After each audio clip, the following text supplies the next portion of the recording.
Hello Flickering Myth family and welcome to our channel. My name is EJ and in this video we will be discussing the latest entry from Marvel Studios. James Gunn is preparing his epic goodbye to the Guardians, so let's talk about Guardians of the Galaxy Volume 3.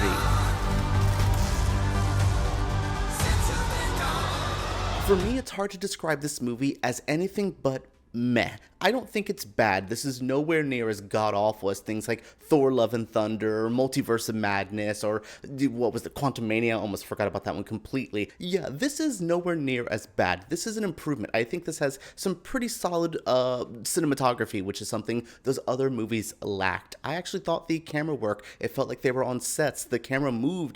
There's a living, breathing quality to this movie. It makes it feel a bit more vibrant and a bit more energetic when you're watching it as that camera moves, as it feels like you can actually touch things.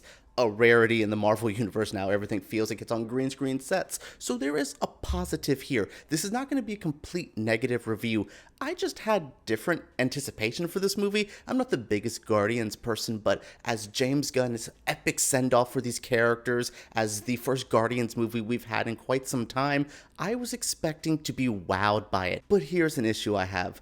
James Gunn does not possess the directorial emotional range that he thinks he does. He may be able to write these emotional beats. Sometimes I think these emotional beats are very emotionally manipulative, very like, wow, do animals make you sad? Now let's do some sad animal stuff. And I'm like, sure. Yeah, I just think as a director, James Gunn is not strong with emotions outside of funny and badass. I think this movie has some badass moments. It has some funny moments. Sometimes some of the jokes go on for too long. Some of the running gags are bad running gags, and they treat a character who I anticipated to be one of the best parts of this movie as a complete joke.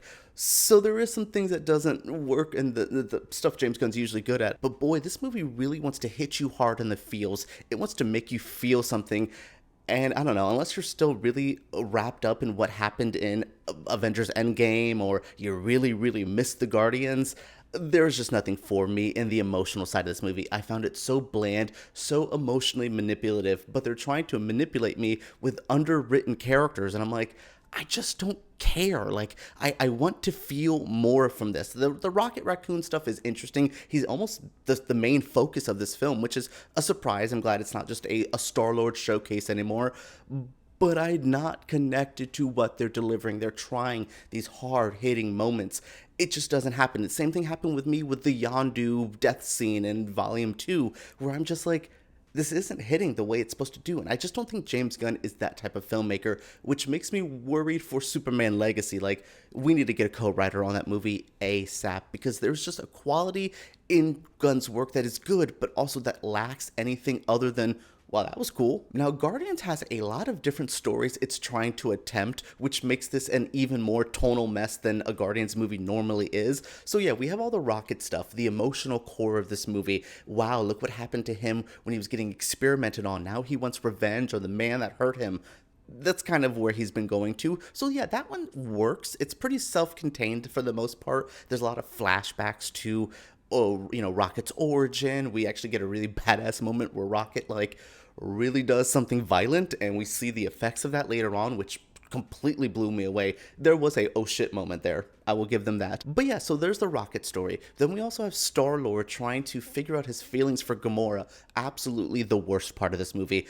I kept being like, bro, get over Gamora. Bro, this is not your Gamora. It almost felt like creepy, where I was just like, leave this girl alone. She don't know you. Like, I know you know her. It's a confusing thing. I was just so over the Gamora Star-Lord stuff. It's tedious. It takes up a lot of time. And again, you really need to be emotionally where you were in Avengers Endgame to really feel it here. But it's been a while. It's been a long time, it feels like. And I've also seen the Guardians in other projects. So they're not this like, oh my God, I forgot what my favorite characters were like. No, I've seen these people in Thor Love and Thunder. Maybe you shouldn't have put them in that movie. Maybe the Christmas special should have been the only time we've seen them as the little appetite, little, the appetizer for, hey, here's what's going to get and here's the full meal. It just doesn't work. Oh, and there's also a lot of Nebula and Mantis and Drax trying to figure out what the hell they're doing. All these different pieces just kind of come together And until the very end, where there is a pretty fun third act fight scene, which is rare for Marvel movies. Usually the third act fight scene is a clusterfuck, and I'm like, I cannot pay attention to anything.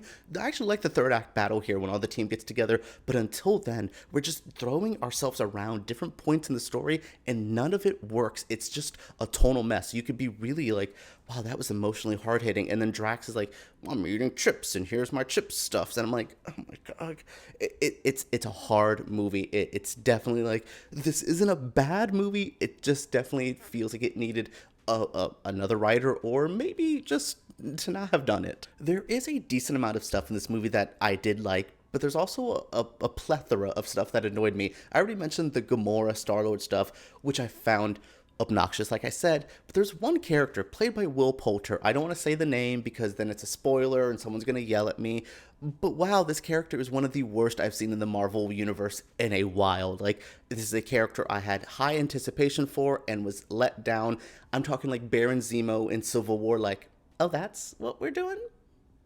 Okay, like, this is an iconic character that I thought was going to get treated better, but is completely a joke, which is very much on brand for James Gunn, but I expected more. Like, I thought Ego the Living Planet was handled better. I actually do not like Volume 2 at all, but I thought Ego was a far better villain than what they were trying to present with this character, with Will Poulter's character. And then by the end, it's legit a joke. And I know that James Gunn's trying to maybe leave Marvel with a team or some possible teammates to play with now that a lot of people seem to be leaving when he leaves. Like, it feels like Nebula, Chris Pratt, Zoe Saldana might be one of the ones trying to leave as he leaves. So there's definitely some actors still left back, and they're trying to build a new team. I don't think it's going to work. I think we should definitely retire these characters. We should have probably retired these characters with Endgame and maybe wrap them up a bit better there. I just don't know. I just feel like they're trying so hard to build the future, but also trying to say goodbye to these characters, but the goodbye is not really a goodbye. It's a see you soon. There's not a level of finality that I wanted with this movie that makes it feel a bit like, oh, okay, like, just that's how I feel about everything. The villain, the secondary villain, what Will Poulter's playing, the Rocket stuff, all of it just went, oh, all right. Like, it just does not sit in my soul the way I think everyone either feels like it does or the filmmaker intended it to do. I just don't want to keep bashing this movie. I know it's going to be beloved and it's probably going to make $1 billion because it's James Gunn and the Guardian movies. I get it. I'm looking into the future. I see it. But this isn't for me. I've never been a Guardians person, but I had hopes that this could be better. I actually liked the first Guardians movie. I thought it had something to say, something fun. It felt fresh and different. This just feels like, oh, I've seen these characters, I've heard these jokes, I've done this before. It just felt a lot more been there, done that. And for a finale, for what I think is the conclusion of this era of the Guardians, it just needed to be a bit more than been there, done that. But that is it for my review of Guardians of the Galaxy Volume 3. What did you think of this review? What do you think of this movie? Are you hyped for it? If you've seen it yet, what were your feelings? Share your thoughts down in the comments below. Subscribe to Flickering Myth and give me a thumbs up if you did enjoy. All right, let's talk about Guardians right down here.